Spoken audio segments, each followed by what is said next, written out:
ഉണ്ടായിരുന്നു എന്നുള്ള കാര്യം അധികം ആർക്കും അറിവുള്ളതല്ല. ഫാസിലിൻ്റെ മിമിക്രിയിൽ ആകർഷനായി മിമിക്രി പഠിക്കാൻ പോയി. പിന്നെ YFA എന്ന് പറഞ്ഞൊരു ക്ലബ്ബുമായി ബന്ധപ്പെട്ട് വീണ്ടും നാടകത്തിലേക്ക് പോയി.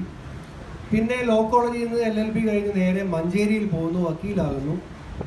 പിന്നീട് സിനിമയിലേക്ക് വരുന്നു. പിന്നെ മലയാളികളുടെ മുമ്പിൽ ഇവിടെ വന്നിരുന്ന മമ്മൂട്ടിയെക്കുറിച്ച് നമ്മൾ ആരും പറയണ്ട. ഇവിടെ ഇരിക്കുന്ന ആരെ വേണമെങ്കിലും ഈ കസേരയിൽ എനിക്ക് പകരം ഇരുത്തി, ബിബിന് പകരം ഇരുത്തി മമ്മൂട്ടി കഥകൾ നമുക്ക് സംസാരിക്കാൻ പറ്റും. അതുകൊണ്ട് ഞാൻ അതിൻ്റെ ചരിത്ര പുരാണത്തിലേക്കൊന്നും പോകുന്നില്ല. പക്ഷെ എങ്കിലും എനിക്ക് തോന്നുന്നു മമ്മൂട്ടിക്ക് പ്രായമാകുന്നില്ല എന്നൊക്കെ സോഷ്യൽ മീഡിയയിൽ പറയുമ്പോൾ യഥാർത്ഥത്തിൽ ഞാൻ നോക്കിയിട്ട് ഒരു 30 കൊല്ലമാണ് മമ്മൂട്ടിയായിട്ട് ജീവിച്ചിട്ടുള്ളത്. അപ്പോൾ അതാണ് യഥാർത്ഥത്തിൽ ഒരു പ്രായമായിട്ട് എടുക്കേണ്ടത്. അത് കഴിഞ്ഞാൽ പിന്നെ മമ്മൂട്ടി വിവിധ കഥാപാത്രങ്ങളായിട്ടാണ് നമ്മൾ അനുഭവപ്പെടുന്നത്. 400-ലധികം സിനിമകളായിട്ടുണ്ട്.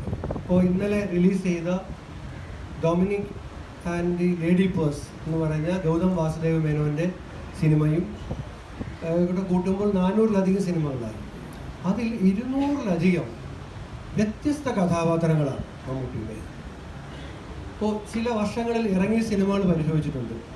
ഉദാഹരണത്തിന് പൊന്തൻ മാടിയും വിധേയനും എനിക്ക് തോന്നുന്നു 1 വർഷം ഇറങ്ങിയ സിനിമകളാണ്. നാഷണൽ അവാർഡ് ഒരുമിച്ചാണ് പോയത്. 2 എക്സ്ട്രീമാണ്. അതുകൊണ്ടാണ് ഇപ്പോൾ അദ്ദേഹം അംബേദ്കറായി, ബഷീറായി, YS രാജശേഖര റെഡ്ഡിയായി ബയോപിക്കിലൊക്കെ വന്നു. അത് അന്നേരമെല്ലാം തന്നെ ഇപ്പോൾ ചന്തു എന്ന് പറഞ്ഞാൽ അതൊരു കഥാപാത്രമാണ്, MTയുടെ സൃഷ്ടിയാണ്. അല്ലെങ്കിൽ നമ്മൾ നേരത്തെ വടക്കം പാട്ടുകൾ കേട്ടും വായിച്ചിട്ടും ഉള്ളതാണ്. പക്ഷേ അംബേദ്കർ നമുക്കറിയുന്ന, അനുഭവിച്ച, കണ്ട ചരിത്രരേഖകളുള്ള വീഡിയോസുള്ള ഒരാളാണ്. അത് മമ്മൂട്ടി എടുക്കുകയാണ്. അതുപോലെ YS രാജശേഖര റെഡ്ഡി അതെല്ലാം തന്നെ കൃത്യമായി നമുക്ക് ഫലിപ്പിക്കുന്നു. അപ്പം ഞാൻ സൂചിപ്പിച്ചത് മമ്മൂട്ടിക്ക് പ്രായമാകുന്നില്ല എന്ന് പറയുമ്പോൾ ഞാൻ കൂട്ടുന്നത് ഈ ഒരു 30 വയസ്സുള്ള ഒരു പ്രായമേ ഉള്ളൂ. അത് കഴിഞ്ഞുള്ളതെല്ലാം ഈ കഥാപാത്രങ്ങളിലൂടെയുള്ള സഞ്ചാരത്തിൽ നമ്മൾ അറിയാതെ പോകുന്നു എന്നാണ് മനസ്സിലാക്കുന്നത്. ബിപിൻ എങ്ങനെയാണ് ഈ മമ്മൂട്ടി ഇഷ്ടം? ഞാൻ അങ്ങയുടെ പുതിയ പുസ്തകത്തിലാണെന്ന് തോന്നുന്നു വായിച്ചത്. എനിക്ക് വായിക്കാൻ ഒരു അവസരം DC ബുക്സ് തന്നതുകൊണ്ട് മമ്മൂട്ടി താങ്കളുടെ അധ്യാപകനായിരുന്നു എന്ന് വായിച്ചു.